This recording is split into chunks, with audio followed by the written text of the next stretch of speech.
a weathered, solitary mountain man, hollowed by a loss that echoed in the canyons of his heart, paid a harsh price for a girl bartered like damaged goods by her own kin, unknowingly bringing home the very answer to a prayer he'd long since buried beneath the snows of too many winters. Elias Thorne knew the language of granite and pine, the sigh of the wind through barren branches, the silence of a hearth gone cold. His wife, Sarah, had taken the warmth with her, leaving behind a hollowness that the changing seasons could not fill. For 5 years, the cabin on Whisperwind Ridge had been a tomb of memories, each sunrise a fresh pain, each sunset a surrender to the gnawing ache of solitude. He'd prayed once, a desperate, raw plea to a God he wasn't sure listened anymore, prayed for a child to fill the echoing spaces Sarah's laughter once occupied, a prayer that had withered on his lips, unanswered, until it became another scar on his soul. Now, he moved through his days with the stoic resolve of a man who expected nothing but the slow turning of the earth and the eventual claiming of it. The trip to the settlement of Redemption Gulch was a grim necessity, a journey for salt and flour, not for hope. The place itself was a raw wound on the landscape, populated by souls as rough and unforgiving as the terrain. He saw her then, a flicker of pale cloth in the muddy thoroughfare, surrounded by the jeering faces of men whose eyes held no light. Her father, Caleb Harlow, a man whose spirit was as barren as his drought-stricken land, was hawking her like livestock. Strong enough for chores, quiet as a mouse, Caleb's voice, laced with a bitterness that curdled the air, cut through the murmurs. Comes with no baggage, no kin to claim her back. Elias watched, his heart a leaden weight. The girl, Ilara, stood with her head bowed, her slight frame trembling almost imperceptibly, a willow caught in a bitter wind. Her face, when she briefly lifted it, was a canvas of resignation, her eyes vast pools of unshed tears, reflecting a world that had shown her no kindness. He saw the bruises on her arms, the raw fear in the way she flinched when her father's hand clamped onto her shoulder. Something in Elias, something buried deeper than grief, stirred. It wasn't desire, not charity as the settlement folk knew it. It was a cold, hard anger at the casual cruelty, a sudden, fierce compulsion to intervene, to shield this fragile life from the ugliness of men like Caleb. He thought of Sarah's gentleness, of the life they had dreamed. This was its antithesis. The transaction was swift, brutal. A stack of coins, his winter's trapping furs, passed from his calloused hand to Caleb's greedy one. No words of gratitude from the father, only a grunt and a shove that sent Ilara stumbling towards Elias. Her eyes, wide and terrified, met his for a fleeting second, then darted away, fixing on the muddy ground as if seeking an escape that did not exist. The journey back to Whisperwind Ridge was steeped in a silence thicker than the encroaching dusk. Ilara walked beside his horse, her steps light, almost ghostly. Elias offered her the saddle, but she shook her head, a barely perceptible movement. He didn't press. He felt her fear, a palpable thing that radiated from her like the chill of an early frost. He, too, was unsettled. What had he done? He, a man who sought only to be left alone with his ghosts, had brought another soul into his isolation, a soul as broken, perhaps, as his own. The wind whispered through the pines, carrying the scent of snow from the high peaks, a lonely sound that mirrored the desolation in his heart, yet now, it seemed to carry another note, a faint, almost imperceptible tremor of something new, something unknown, something that might, in time, either shatter him completely or, against all odds, begin to piece him back together. The cabin, when they reached it, seemed even starker in the twilight, its windows like hollow eyes staring out at the encroaching wilderness.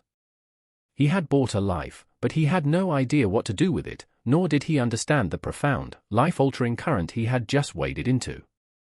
The first days were a fragile dance of avoidance and unspoken understanding.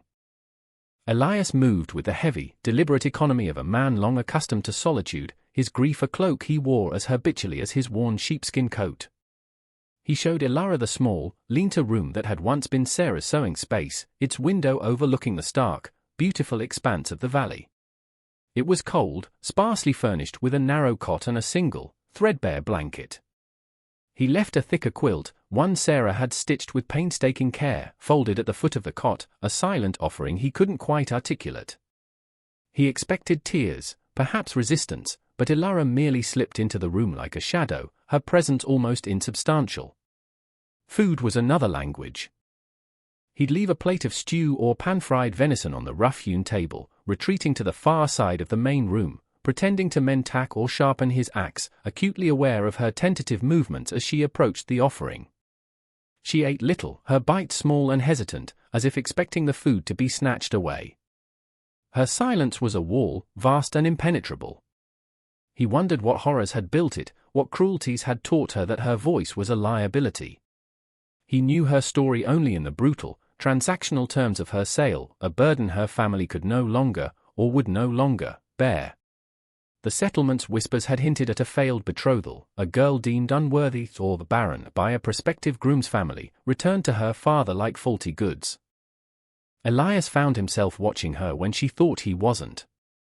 He saw the way her hands, though chapped and thin, moved with a delicate grace as she swept the dusty floor of her small room, or when she instinctively reached out to soothe his old hound, Buck, who had approached her with his customary gentle curiosity. Buck, who had mourned Sarah almost as deeply as Elias had, seemed to accept Elara without reservation, resting his grizzled muzzle on her knee as she sat staring out the window, a silent sentinel offering a comfort Elias could not yet voice. Elias's own thoughts were a jumble. He had acted on an impulse he still didn't fully comprehend. Part of him, the pragmatic, grieving part, saw her as another mouth to feed, another complication in a life already pared down to its barest essentials. But another, smaller part, a part he had thought long dead, felt a flicker of something else, the responsibility, yes, but also a strange, disquieting empathy. He saw the ghost of Sarah in Elara's downcast eyes, not in resemblance, but in the shared sorrow of a woman wronged by the world. He remembered Sarah's laughter, the way her hands had felt in his, warm and sure. Elara's hands were cold, trembling.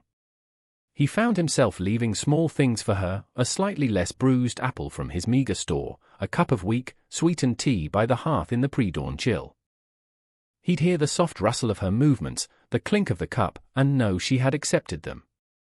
These were their conversations, conducted in the language of gesture and provision. Elara, for her part, existed in a state of suspended fear. The man, Elias, was nothing like her father, nothing like the cruel, leering men of Redemption Gulch. He was quiet, distant, his sorrow a palpable presence in the small cabin, but there was no overt menace in him. His eyes, though filled with a deep sadness, held no cruelty when they chanced to meet hers. She had learned that silence was safety, that visibility invited pain. So she moved through his home like a wraith, trying to be invisible, to anticipate his needs before he voiced them, mending a tear in his shirt she found discarded, ensuring the water bucket was full, keeping the hearth tidy. Each small act was a plea for tolerance, a hope that this new, strange captivity might be less brutal than the last. One morning, Elias rose to find a small, perfectly ripe wild berry placed on the edge of his plate. He looked towards her room, the door was closed. It was the first offering she had made, a tiny crack in the wall of her silence. He ate it slowly, the tart sweetness a surprising sensation, a small, unexpected token in the vast wilderness of their shared isolation. Slowly, almost imperceptibly, the rhythm of the cabin began to change. Elara, sensing that Elias's gruffness was a shield for sorrow rather than malice, began to venture further than her small room. She discovered a patch of wild herbs near the cabin, long neglected since Sarah's passing. With tentative hands, she began to clear the weeds, her fingers, surprisingly adept, coaxing life from the dormant soil.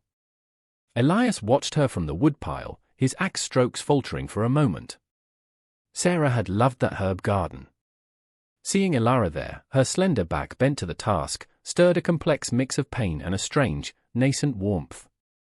He said nothing, but the next day, he left a small, well-worn trowel, Sarah's trowel, beside the patch.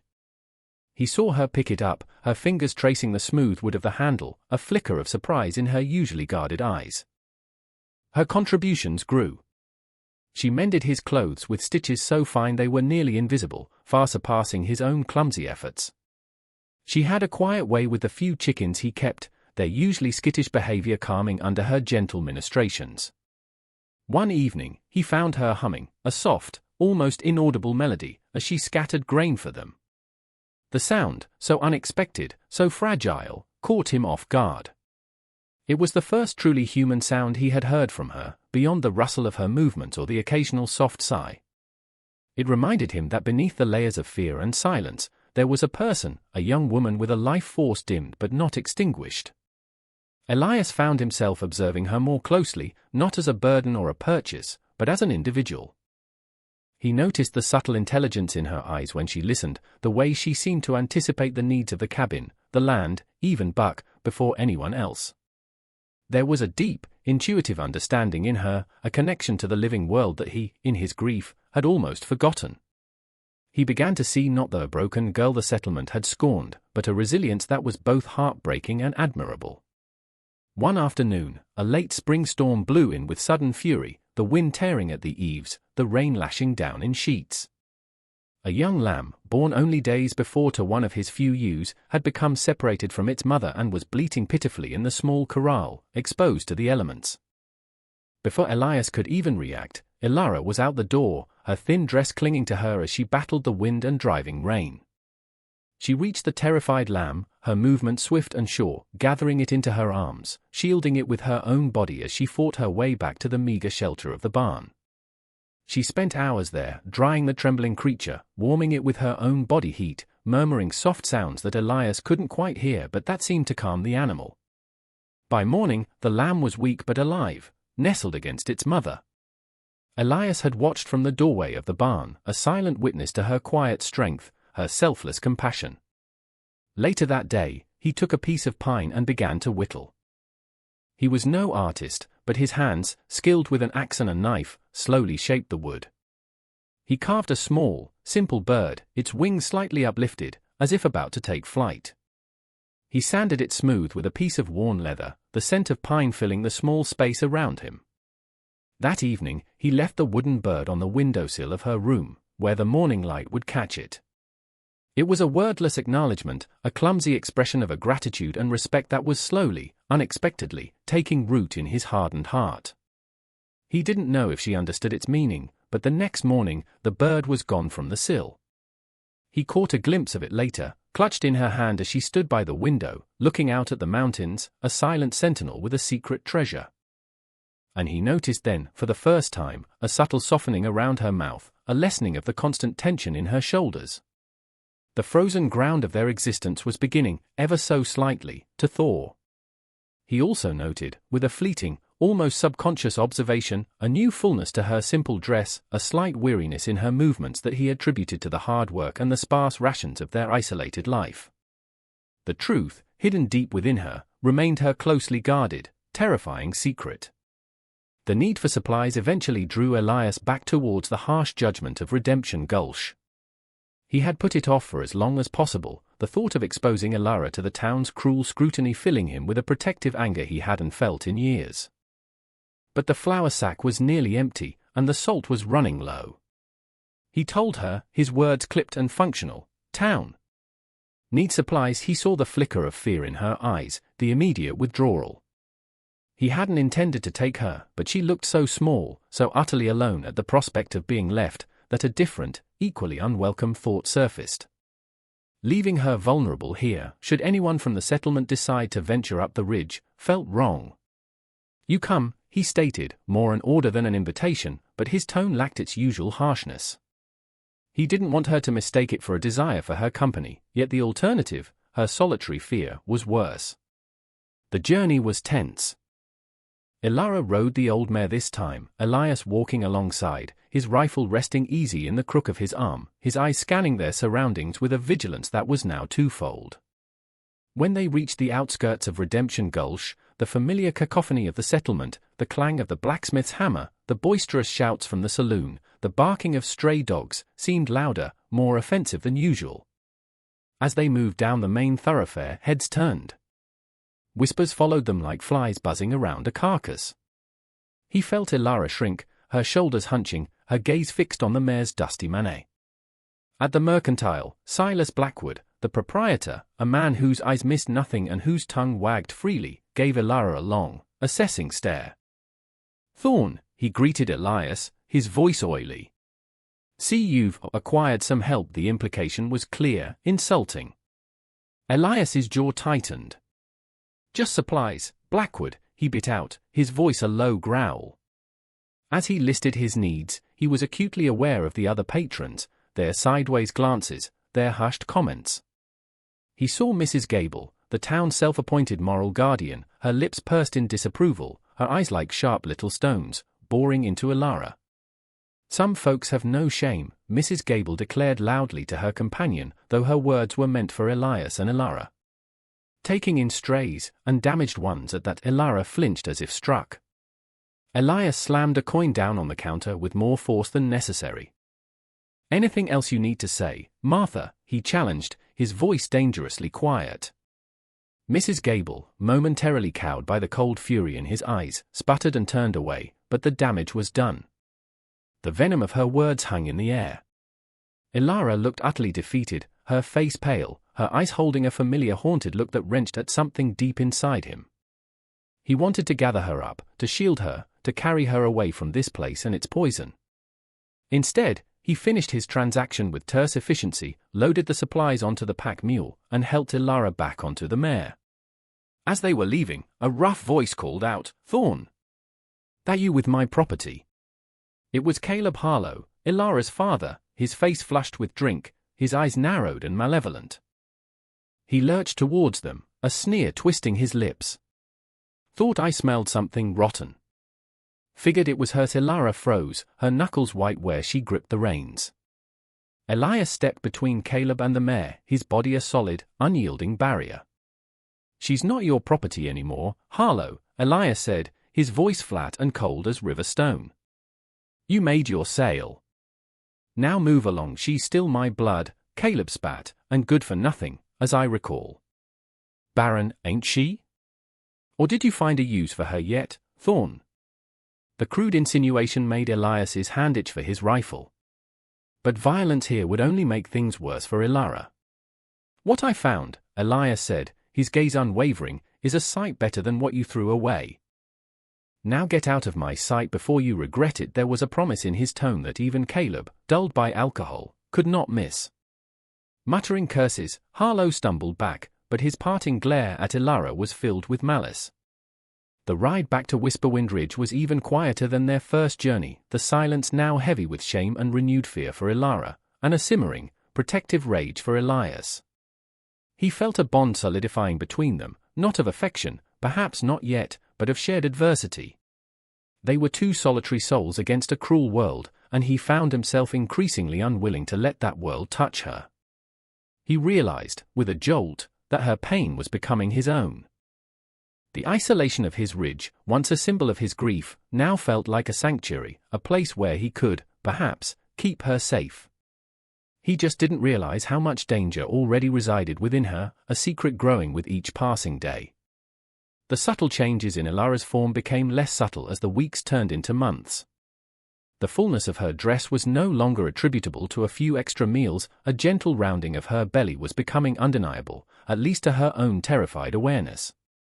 She tried to conceal it, wearing Elias's discarded, oversized shirts when she worked, moving with a carefulness that belied the growing panic within her.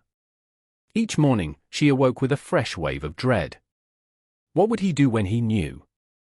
This man, Elias, who had shown her a gruff, almost reluctant kindness, who had shielded her from the scorn of Redemption Gulch and the malice of her father, how would he react to this ultimate betrayal, this irrefutable evidence of her damaged estate? The child within her was a testament to a past she desperately wanted to escape, a past filled with coercion and brutality that she had never spoken of, could not bear to speak of. In her mind, this child was not a miracle, but a mark of shame, a burden that would surely earn her his disgust and abandonment. She imagined him casting her out, back to the wolves of the settlement, or worse, back to Caleb. The thought was a cold fist clenching around her heart. She worked harder, trying to make herself indispensable, her movements becoming more cumbersome, her breath often short. She fought against the waves of nausea that ambushed her in the mornings, the dizzy spells that sometimes made the cabin tilt precariously. One sweltering afternoon, while mending a fence line some distance from the cabin, the world swam before Elara's eyes. The heat, the exertion, the relentless anxiety, it all converged. The hammering in her ears grew louder, the sky seemed to press down on her, and then, darkness. Elias, returning from checking his snares, found her crumpled by the fence post, her face ashen, her breathing shallow. A raw fear, sharper and more immediate than any he had felt since Sarah's illness, shot through him. He knelt beside her, his rough hand surprisingly gentle as he checked for her pulse, relieved to find it, faint but steady. He lifted her into his arms. She was lighter than he expected, fragile as a bird. Carrying her back to the cabin, he laid her on her cot, his mind racing. What was wrong with her? Had she been bitten by something? Eaten some poisonous berry? He bathed her forehead with cool water, his movements urgent but controlled.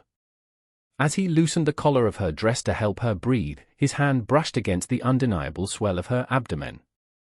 He froze. His mind, slow to comprehend, replayed fleeting observations, her weariness, the subtle changes he'd dismissed, the oversized shirts. The truth struck him with the force of a physical blow. A child. She was carrying a child. His thoughts churned, a maelstrom of shock, confusion, and a sudden, piercing echo of an old, buried pain. Sarah. His Sarah, who had yearned for a child with an ache that had mirrored his own. They had prayed together, month after agonizing month, their hopes dwindling with each passing season until her illness had stolen even the possibility of that dream. He remembered kneeling by her bedside, her hand frail in his, her voice a whisper, maybe God has other plans for us, Elias. Or maybe some prayers are answered in ways we don't expect, in a time we cannot see. He had dismissed it then as the gentle ramblings of a woman facing her end, a comforting notion for a future she wouldn't share. But now, her words returned to him with an almost prophetic force. He looked at Elara, her face still pale, vulnerable in her unconscious state. This girl, bought out of a desperate pity, sold as barren and a worthless, was carrying a life within her. A life! The word resonated in the silent cabin, a stark contrast to the death and emptiness that had been his companions for so long. His prayer, the one he had abandoned, the one for a child to fill the echoing silence, could this be its answer? Arriving not in joy and love with Sarah, but through this broken, silent girl, a life conceived in unknown circumstances, perhaps even in sorrow or violence. The thought was staggering, almost sacrilegious. Yet, as he looked at Elara, a profound, unexpected wave of protectiveness washed over him, fiercer and more potent than anything he had felt before. This wasn't just Elara anymore. This was Elara and the child she carried. His child? No, not by blood. But in this desolate place, under his roof, under his care, a responsibility settled upon him, heavy and undeniable. The miracle wasn't just the presence of a child, it was its arrival in this most improbable vessel, a life emerging from the ashes of so much despair. The cabin, his tomb of memories, suddenly felt charged with a terrifying, exhilarating possibility. Elara slowly regained consciousness, her eyelids fluttering open to see Elias's shadowed form looming over her. His face was unreadable, a mask of granite. Panic seized her. He knew. She could see it in the way his gaze rested on her, a new, intense awareness that hadn't been there before. She tried to sit up, to stammer an explanation, an apology, anything, but a wave of dizziness pushed her back down. His silence stretched, taut and heavy, filling the small room, pressing down on her like the weight of a coming storm. She closed her eyes, bracing for the condemnation, the anger, the inevitable casting out. This was the end of the fragile peace she had found, the end of the hesitant hope that had begun to sprout in the barren soil of her heart. Elias watched the play of emotions on her face, fear, despair, resignation. He saw her brace for a blow, and the sight twisted something inside him. He thought of Sarah's gentle strength, her unwavering belief in the good that could be found even in the harshest circumstances. What would Sarah have done? What would she have him do? The answer was immediate, clear. He broke the silence, his voice rougher than he intended, yet lacking the accusation Elara clearly expected. Rest, he said. Just one word. But in it, Elara heard not condemnation, but a strange, weary acceptance. She opened her eyes, searching his face, confused. His expression was still guarded, but the hard lines around his mouth seemed to have softened, just a fraction. He didn't understand it. He didn't understand how this could be, but the raw, undeniable fact of the life she carried was a force that overshadowed everything else. His prayer. Sarah's words, it all swirled in his mind, a confusing torrent. But beneath the confusion, a single, powerful instinct was taking hold: protect them. As if summoned by the turmoil within the cabin, the sky outside began to darken. The wind, which had been a mere whisper, rose to a mournful howl, rattling the shutters, clawing at the roof. Clouds, bruised and heavy, rolled in from the peaks, swallowing the last of the daylight. Rain began to fall, first as scattered drops, then as a relentless, driving deluge. A late-season storm, savage and unpredicted, was descending upon Whisperwind Ridge, isolating them completely. Elias felt the familiar tightening in his chest, the primal response to the fury of nature. But this time, it was different. He wasn't just fighting for his own survival, he was fighting for theirs. Elara, weakened and terrified by the revelation and the sudden storm, felt a sharp, cramping pain low in her belly. She gasped, her hand flying to the source of the agony. Another pain followed, stronger this time, stealing her breath. Her eyes widened in terror. It was too soon. Far too soon. She looked at Elias, her unspoken plea stark in her gaze. He saw the panic, the dawning realization of what was happening. Premature labor. Here, in this isolated cabin, with a tempest raging outside, cutting them off from any possible help. The carefully constructed walls of his stoic detachment crumbled. Fear, cold and sharp, pierced through him, but with it came a fierce, desperate resolve. He was all she had. He was all the child had. He moved quickly, his years of solitary survival kicking in, adapting to this new, terrifying challenge. He stoked the fire, his movements economical despite the tremor in his hands. He fetched clean cloths, boiled water, his mind racing, trying to recall snippets of conversations overheard in his youth, fragments of knowledge about childbirth, anything that might help. Sarah's image flashed before him, her calm hands, her reassuring presence. He had to be that for Elara now. The storm raged on, the wind screaming like a banshee, the rain hammering against the logs as if trying to break in. Inside, a different kind of storm was unfolding, a battle for life, fragile and precious, in the heart of the wilderness. Elara cried out, the sound swallowed by the roar of the tempest. Elias was by her side, his hand, calloused and rough, surprisingly steady as he wiped the sweat from her brow. Breathe, he urged, his voice low, trying to project a calm he didn't feel. Just breathe. Their worlds had shrunk to this small, fire-lit room, to the rhythm of her pain and his desperate attempts to guide her through it. The man who had buried his heart was now fighting to bring a new one into the world. The night was an eternity of struggle, a desperate crucible where fear and hope wrestled in the dim, flickering light of the hearth. The storm outside mirrored the tempest within Elara's body, each gust of wind, each crash of thunder, an echo of her agonizing contractions. Elias, his face grim with concentration, moved with a focus he hadn't known he possessed. He had faced death many times, in the unforgiving wilderness, in the eyes of predators, in the slow fading of his beloved Sarah. But this, the fight for a new life, was different, more terrifying, more profound. He held Elara's hand, his grip firm, a silent anchor in the storm of her pain. He wiped her brow, spoke to her in low, soothing tones, words he hadn't realized he knew, words of encouragement, of reassurance. You're strong, Elara. You can do this. We can do this. The we slipped out, natural, unbidden. He saw the surprise, the flicker of fragile trust in her pain-filled eyes. She clung to his hand, her knuckles white, her breath coming in ragged gasps. There were moments when her strength seemed to fail, when despair threatened to overwhelm her. In those moments, Elias held fast, his presence a bulwark against the encroaching darkness. He thought of the countless nights he had spent alone, the silence of the cabin amplifying his grief.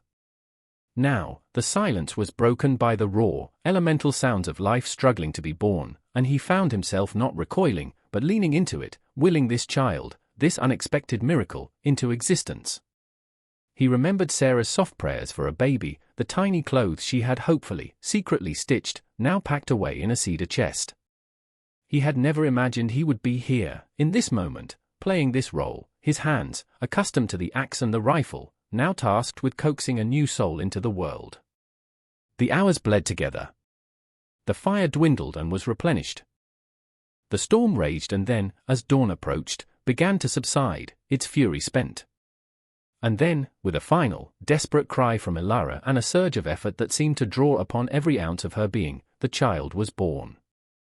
A small, wailing cry cut through the sudden quiet of the cabin, a sound so potent, so vibrant, it seemed to push back the shadows and the sorrow that had lived there for so long. Elias, his hands trembling, gently cleared the infant's airway, his heart pounding in his chest with a force that threatened to break his ribs. It was a girl. A tiny, perfect girl, her skin still slick, her cry a fierce declaration of her arrival. He wrapped her in a clean, warm cloth, his movements clumsy but tender. He looked at Ilara, her face pale and exhausted, her hair plastered to her forehead, but her eyes, when they met his, were luminous. He held the baby out to her, a silent offering. Tears streamed down Ilara's cheeks, washing away the fear, the pain, the years of silent suffering. She reached out, her trembling arms taking the small bundle. As she cradled the infant against her, a profound peace settled over her features. Elias watched them, a knot of emotion tightening his throat, making it difficult to breathe. The raw, untamed wilderness outside, the years of solitude, the crushing weight of his grief, it all seemed to recede, replaced by the overwhelming reality of this tiny, miraculous life. He knelt beside the cot, his gaze fixed on the child. This was it. The answer. Not as he had prayed for it, not with Sarah by his side, but here, now, in this most unexpected, most astonishing way. Ilara looked up at him, her eyes asking a silent question. He understood. He reached out a calloused finger, and the baby, as if by instinct, latched onto it, her tiny hand surprisingly strong.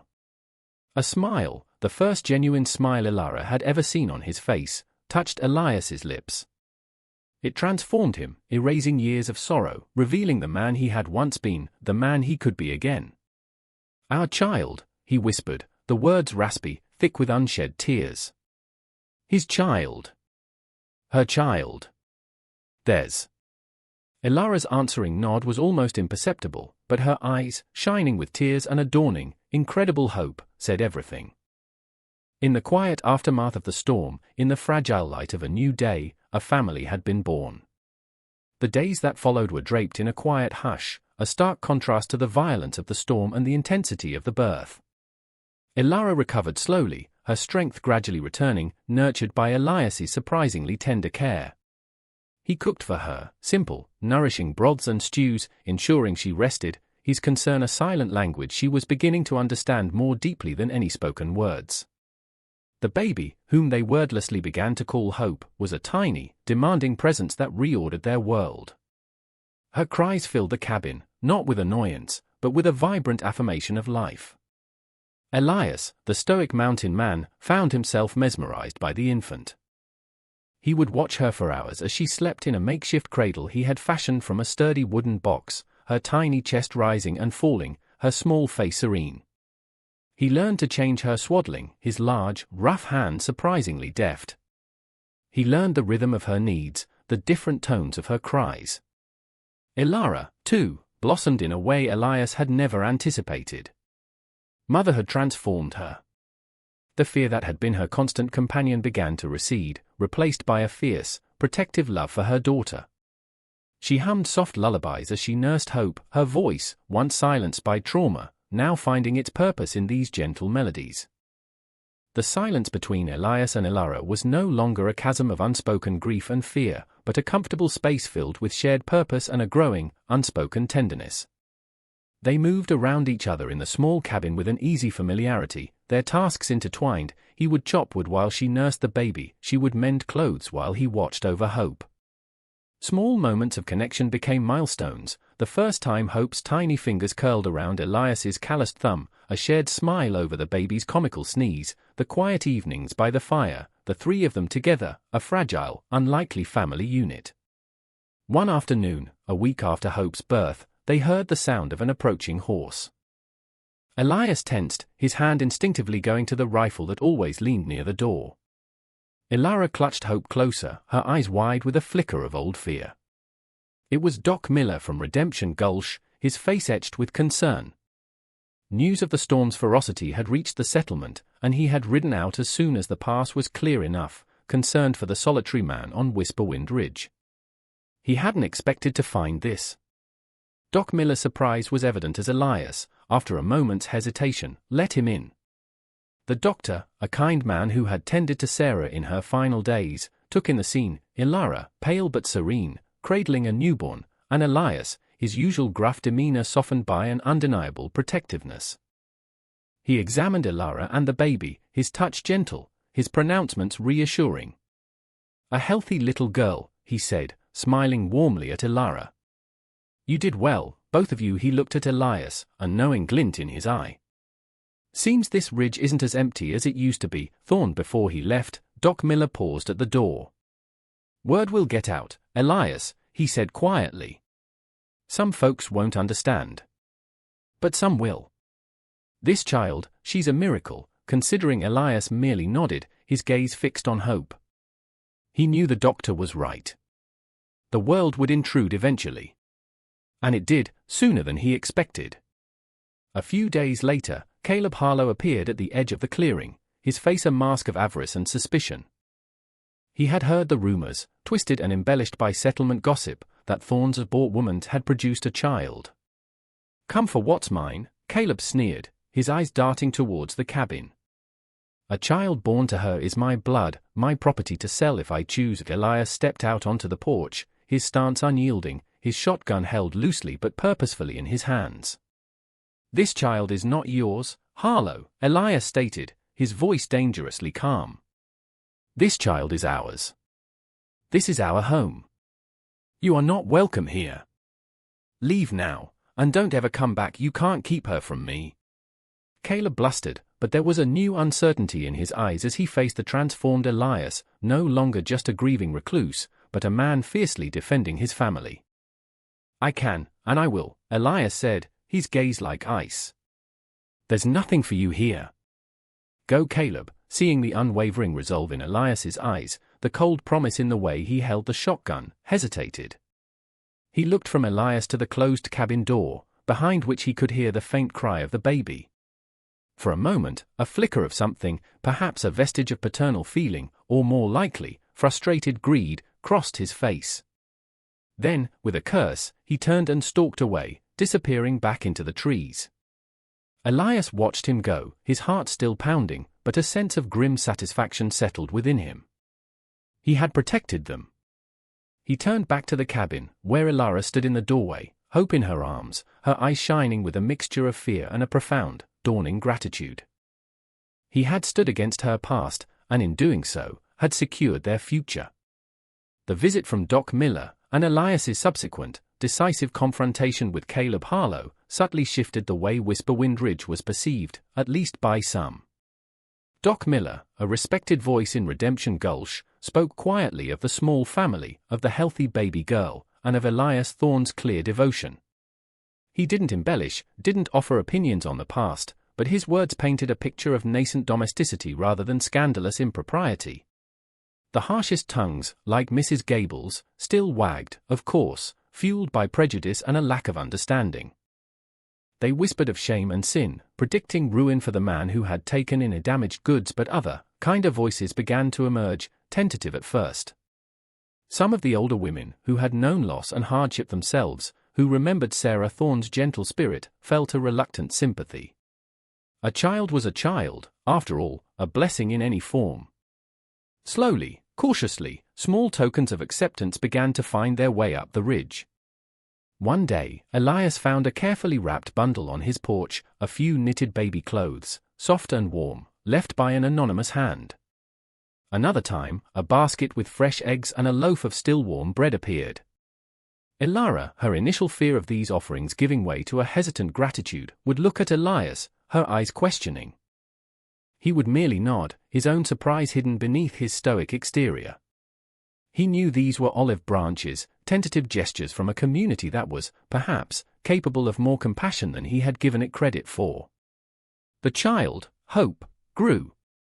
She thrived under Ilara's devoted care and in the quiet, protective presence of Elias.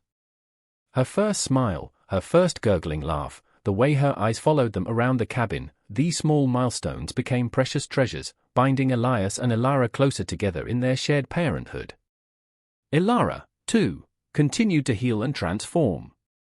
With the constant threat of her past diminished by Elias's unwavering protection, she began to find her voice, literally and figuratively. It started with soft humming to Hope, then progressed to whispered words, and eventually, to quiet, gentle speech. Her words were few, carefully chosen, but they held a depth of feeling that resonated with Elias. She spoke of the herbs she cultivated, of the changing seasons, of the small wonders she observed in the forest. She never spoke of her past, and Elias never asked. It was an unspoken agreement, the past was a shadow they had left behind. Their life settled into a peaceful rhythm. Elias worked the land, hunted, and provided, his movements now imbued with a new purpose. Ilara tended to Hope, managed the cabin with quiet efficiency, and coaxed abundance from her small garden. The cabin, once a place of sorrow and silence, now echoed with the sounds of a baby's laughter, Ilara's soft singing, and the occasional, rumbling chuckle from Elias, a sound Ilara cherished. One spring, when Hope was nearly a year old, toddling unsteadily on chubby legs, Elias cleared a small patch of ground near the cabin, in a spot warmed by the morning sun. Together, he and Ilara planted a young apple sapling. As they worked, their hands brushing as they firmed the soil around the fragile roots, a comfortable silence enveloped them. Hope, babbling happily, played at their feet, her tiny hands patting the earth. Elias looked at Ilara, her face smudged with dirt, her eyes shining with a quiet contentment he had never thought to see. He looked at Hope, a sturdy, bright-eyed child, a living testament to the miracle that had unfolded in their lives. He thought of Sarah, not with the sharp pang of grief that had once crippled him, but with a gentle, bittersweet ache. He imagined she would have loved this small, determined family, this stubborn little tree taking root in the unforgiving soil. He knew, with a certainty that settled deep in his bones, that Sarah would have understood. She would have seen the answer to their shared prayer in the innocent eyes of this child, in the resilient spirit of this woman who had brought light back into his darkened world. Their love, Elias's and Ilara's, wasn't a fiery passion, but a slow-growing vine, its roots entwined around the shared experiences of hardship, protection, and the profound, everyday miracle of raising a child. It was a love shown in deeds, not words, a love built on a foundation of mutual respect and a quiet, unwavering devotion. It was a legacy taking hold, as surely as the roots of the apple tree in the fertile earth. Several years slipped by, seasons turning with the steady rhythm of the mountain. The apple sapling grew strong, its branches reaching towards the sky, a testament to the nurturing care it had received. Hope was now a bright, inquisitive girl of 6, her laughter echoing through the cabin and the surrounding woods, a sound that had become the heartbeat of Whisperwind Ridge. She had her mother's gentle eyes and Elias's quiet determination, a fearless spirit tempered by an innate kindness. She would follow Elias on his chores, her small hand tucked confidently in his large one, asking endless questions about the trees, the animals, the way of the wind. She would sit beside Ilara in the garden, her brow furrowed in concentration as she learned the names of the herbs and flowers, her small fingers surprisingly adept at pulling weeds or gathering berries. The cabin itself had transformed. It was no longer a stark shelter against the elements, but a home, filled with the scent of baking bread, drying herbs, and wood smoke. Colorful wildflowers, picked by Hope, adorned the simple wooden table. Ilara's hand-stitched curtains, bright and cheerful, framed the windows. Small, carved wooden animals, whittled by Elias in the quiet evenings, populated Hope's small shelf. Elias and Ilara, now weathered by time but softened by love, moved in a comfortable harmony. The deep, unspoken bond between them was evident in every shared glance, every quiet smile, every gesture of mutual support. Ilara's voice, once lost to fear, was now clear and steady, though she still preferred the language of action and affection. She would often sing as she worked, old folk songs and gentle lullabies, her voice weaving a tapestry of warmth through their days. Elias, though still a man of few words, found his heart full. The hollow ache of Sarah's loss had been gently eased, not replaced, but accompanied by a new, vibrant love for Ilara and hope. He often found himself watching them, a profound sense of peace settling over him. He had been a man lost in grief, a solitary figure against a harsh landscape. Now, he was a husband, a father, a man whose life had found an unexpected, extraordinary purpose. One crisp autumn evening, as the sun dipped below the peaks, painting the sky in hues of orange and purple, the three of them sat on the small porch. Hope was nestled between Elias and Ilara, listening intently as Ilara told her a story, a gentle folk tale about a brave little bird. Elias watched his daughter's rapt face, her eyes wide with wonder, and then looked at Ilara, her expression soft and loving as she spoke. He reached out and took Ilara's hand, his touch a silent affirmation of everything they had built together. She leaned her head against his shoulder, her hand warm in his. "Do you remember," Ilara said softly, her gaze on the darkening valley, "how quiet it was when I first came here?" Elias nodded, the memory still vivid. The silence then had been one of fear, of grief, of unspoken anxieties. "It's different now," he said, his voice a low rumble. "Now," Ilara said, a gentle smile in her voice, "it's the quiet of peace." Hope, sensing the deep emotion between her parents, snuggled closer, her small hand reaching up to touch Elias's weathered cheek. He closed his eyes for a moment, overcome by a gratitude so profound it felt like a prayer answered 1,000 times over. The miracle hadn't just been Hope's birth, though she was the most precious part of it.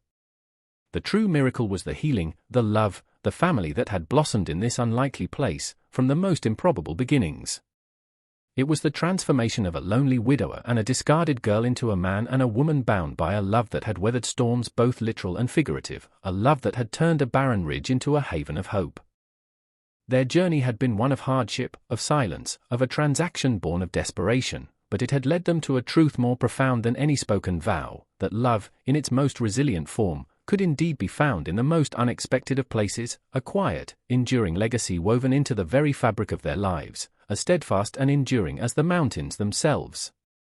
This story of Elias, Ilara, and hope is a testament to the quiet strength of the human heart, a reminder that even in the deepest sorrow, life can offer unexpected miracles, and that true family can be forged in the fires of adversity and nurtured by the gentle hand of unconditional love.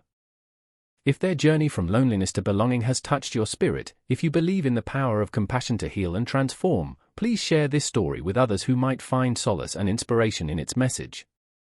Like this video if it warmed your heart, and subscribe for more tales that explore the enduring power of the human connection.